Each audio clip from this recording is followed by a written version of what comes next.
नमस्कार, स्वागत है आप सभी का हमारे चैनल दिव्या एस्ट्रो में। आज मैं आप सभी के एक ऐसे सवाल का जवाब दूंगी जो सवाल कई लोगों के मन में आता होगा। हो सकता है बहुत से लोग उस सवाल का जवाब जानते हो, पर जो नहीं जानते हैं और जिनके मन में ये सवाल हर बार आता है, उन्हें मैं आज ये जवाब देना चाहती हूँ। वह सवाल ये है कि अक्सर कई लोग सोचते हैं कि एकादशी के दिन चावल खाने की मनाही क्यों है।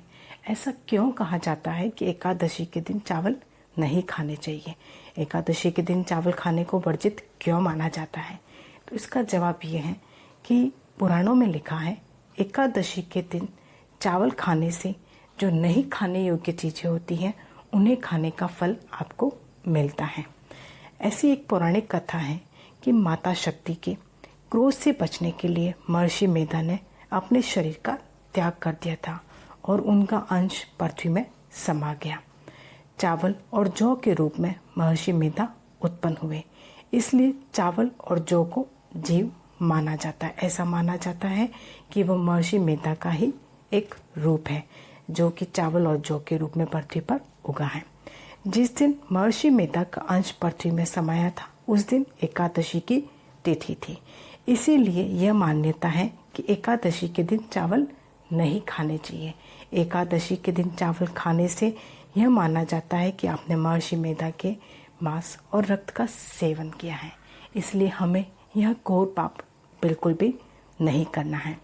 इसका एक वैज्ञानिक कारण भी है। वैज्ञानिक कारण भी कुछ न कहीं जाकर के हमारी धार्मिक दृष्टि से मिलता जुलता है। वैज्ञानिक कारण यह है कि चावल में जल तत्व की मात्रा अधिक होती है और ये आप सभी अच्छी तरह से जानते हैं कि जल और सफ़ेद वस्तु पर चंद्रमा का प्रभाव अधिक पड़ता है और चंद्रमा का संबंध सीधा हमारे मन से होता है। चावल खाने से शरीर में जल की मात्रा तो बढ़ जाती है।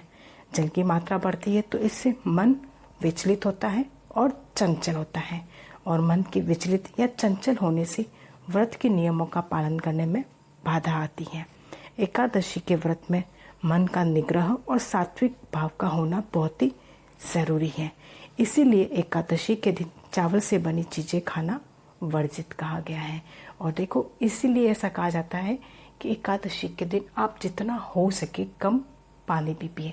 निर्जला एकादशी भी रखी जाती है, तो उनके पीछे यही कारण है कि जल तत्व जो है वह चंद्रमा से सीधा जुड़ा है, जिसकी वजह से कहीं ना कहीं हमारा मन विचलित होता है। और चावल का भी सीधा संबंध जल से है। देखिए, चावल को तो उगने के लिए मिट्टी की शायद आवश्यकता भी ना हो, चावल तो जल में भी उग जाता है। तो चावल तो सीधा जल से संबंध है, और जल और मन का संबंध चंद्रमा से, सफ़ेद वस्तु का संबंध भी चंद्रमा से है। तो इन सब चीज़ों का संबंध जब चंद्रमा से है और चंद्रमा का संबंध जब हमारे मन से है, तो हमें ऐसा कोई कार्य नहीं करना चाहिए जिससे हमारा मन विचलित हो और हमारे व्रतों के नियमों का उल्लंघन हो। तो इस दिन एकादशी के दिन इसीलिए चावल खाने को वर्जित माना गया है। यह दो रीज़न थे, एक धार्मिक रीज़न, दूसरा वैज्ञानिक रीज़न। वैज्ञानिक रीज़न भी कहीं ना कहीं हमारे धार्मिक रीज़न से ही जुड़ा है। तो मैं जहाँ तक समझती हूँ आपको अपने इस सवाल का जवाब मिल गया होगा।